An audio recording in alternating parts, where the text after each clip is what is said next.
Hello everyone, welcome to my YouTube channel Learning to its Best।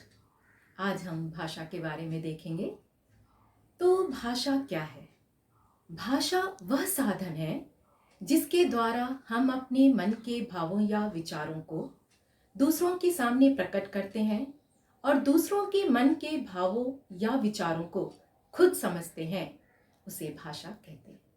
दूसरे शब्दों में हम कह सकते हैं भाषा भावों और विचारों के आदान प्रदान का माध्यम है। भाषा के मुख्यतः दो रूप होते हैं, मौखिक भाषा और लिखित भाषा। मौखिक भाषा, जब हम अपने मन के भाव या विचार को बोलकर प्रकट करते हैं या सुनकर दूसरे के विचार को समझते हैं तो उस भाषा को मौखिक भाषा कहते हैं। जैसे फोन पर बात करना, गीत गाना, भाषण देना आदि मौखिक भाषा के रूप हैं।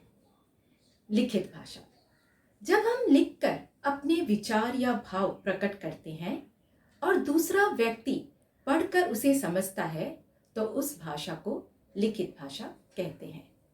जैसे समाचार पत्र, किताबें, पत्र आदि लिखित भाषा के रूप हैं। कहीं कहीं पे हमें भाषा के तीन रूप भी देखने को मिलते हैं।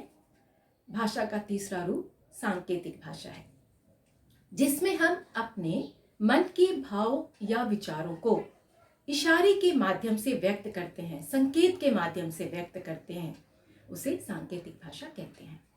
यह ज्यादातर प्रयोग में नहीं आता है, इसलिए हम दो रूप को ही मानकर चलते हैं। और अगर कोई भाषा के तीन रूप लिखता है तो वह बिल्कुल गलत नहीं है। अब हम देखते हैं मातृभाषा किसे कहते हैं। तो जो भाषा हम जन्म के बाद सबसे पहले अपने परिवार के लोगों से सीखते हैं उसे मातृभाषा कहते हैं। फिर देखते हैं राष्ट्रभाषा और राजभाषा। तो हिंदी ऐसी भाषा है जो पूरे भारत के मुख्य रूप से बोली और समझी जाने वाली भाषा है, इसलिए इसे राष्ट्रभाषा कहते हैं। और ये राजभाषा भी है क्योंकि सरकारी कामकाज की भाषा मानी जाती है, इसलिए हिंदी को राजभाषा भी कहते हैं। साथ ही भारत में हिंदी संपर्क भाषा की भी भूमिका निभाती है। विश्व में बहुत सारी भाषाएं पढ़ी और लिखी जाती हैं। विभिन्न देशों के ज्यादातर लोग अंग्रेजी भाषा को बोल और पढ़ लेते हैं, इसलिए अंग्रेजी को अंतरराष्ट्रीय भाषा कहते हैं। अब हम समझते हैं कि लिपि क्या है। तो किसी भी भाषा को लिखने के लिए कुछ निश्चित संकेत या चिन्ह होते हैं जिन्हें लिपि कहते हैं, और प्रत्येक भाषा की अपनी लिपि होती है। जैसे हिंदी की लिपि देवनागरी है, अंग्रेजी की लिपि रोमन, संस्कृत देवनागरी, उर्दू फारसी, पंजाबी की लिपि गुरुमुखी, बांग्ला की लिपि बंगाली, जर्मन की लिपि रोमन, फ्रेंच की लिपि रोमन है।